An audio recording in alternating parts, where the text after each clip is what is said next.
The Gettysburg Address.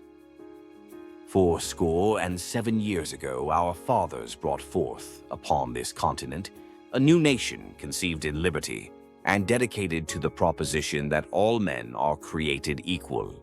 Now we are engaged in a great civil war, testing whether that nation or any nation so conceived and so dedicated can long endure. We are met on a great battlefield of that war. We have come to dedicate a portion of that field as a final resting place for those who here gave their lives that that nation might live. It is altogether fitting and proper that we should do this.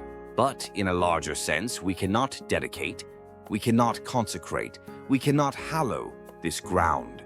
The brave men, living and dead, who struggled here, have consecrated it far above our poor power to add or detract. The world will little note nor long remember what we say here, but it can never forget what they did here. It is for us, the living, rather, to be dedicated here to the unfinished work, which they who fought here have thus far so nobly advanced.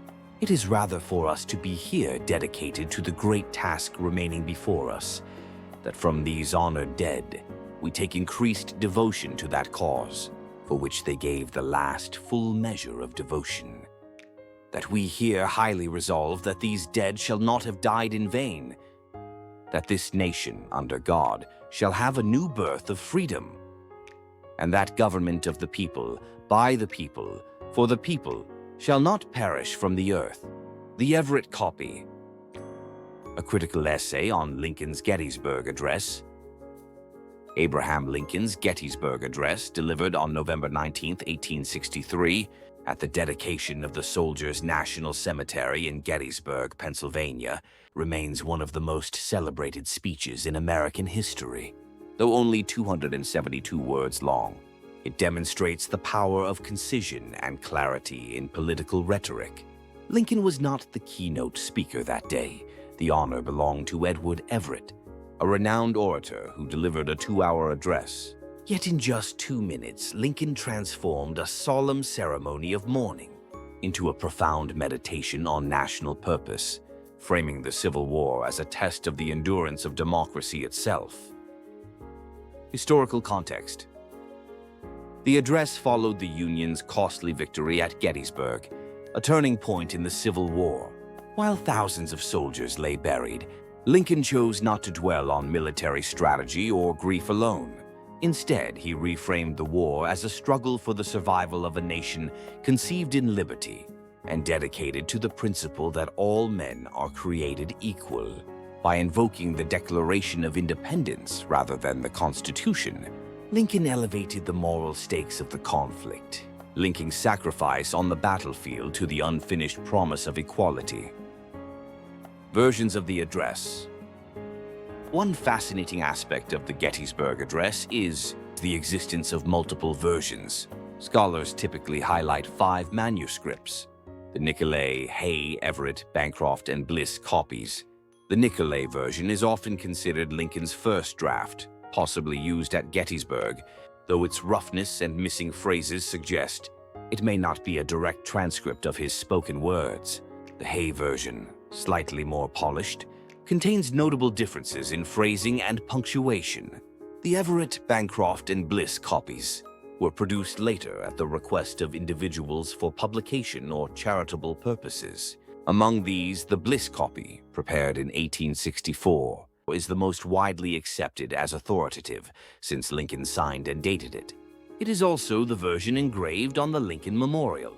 Differences across manuscripts include variations such as "under God" and shifts in rhythm and emphasis.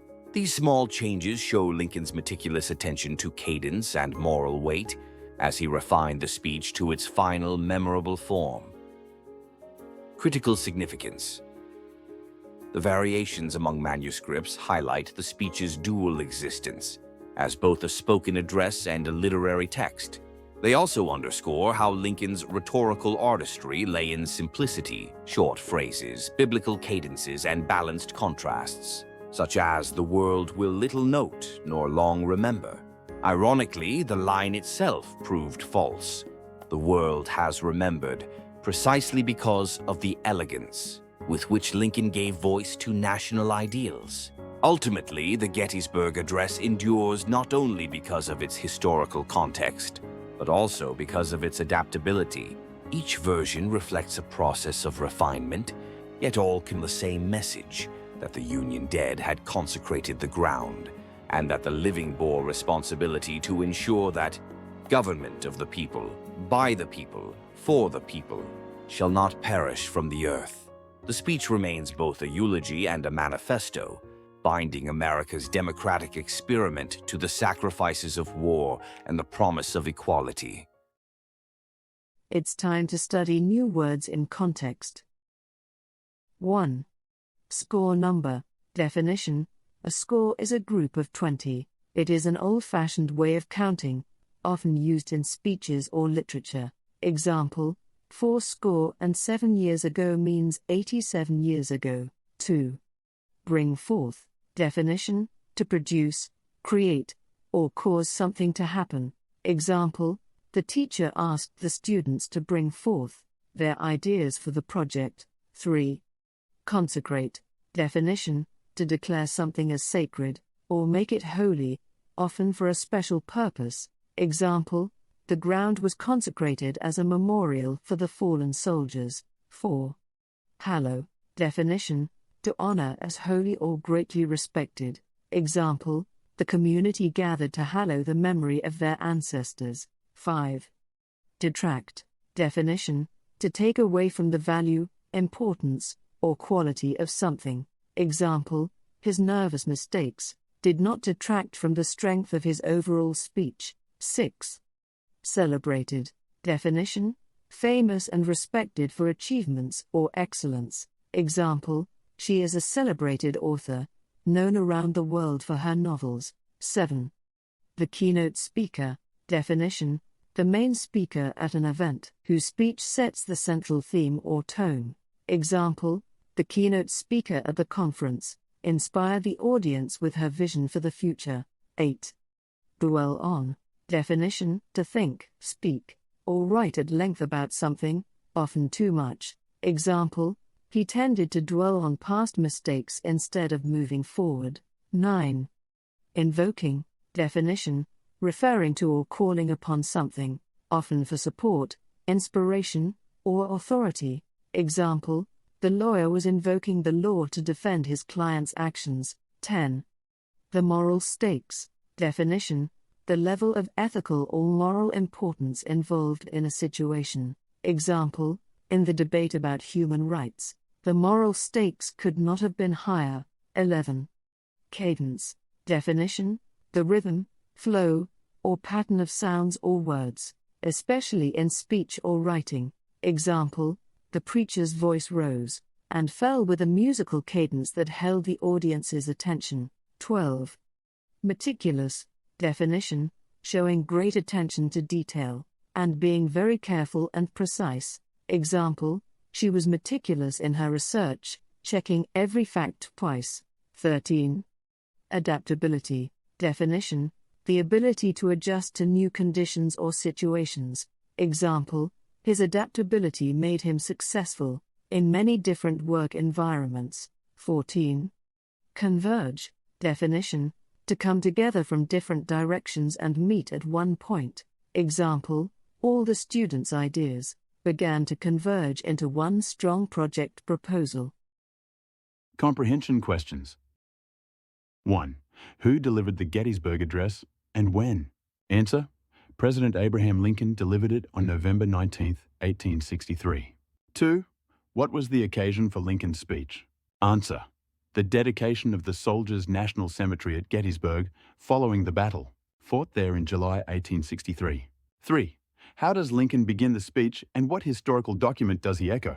Answer: he begins with 87 years ago, referring to the Declaration of Independence 1776, and its principle that all men are created equal. 4.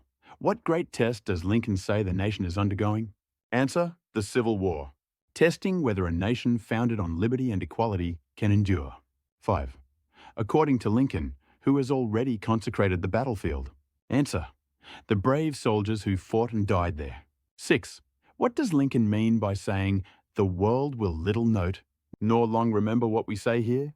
Answer: he humbly suggests that his words will be forgotten, but the soldier's sacrifice will be remembered. 7. Why does Lincoln say the living cannot dedicate or consecrate the ground? Answer: because the soldier's actions, through their sacrifice, have already consecrated it more than any speech could. 8. What is the unfinished work Lincoln refers to? Answer: the ongoing struggle to preserve the Union and ensure freedom and equality. 9.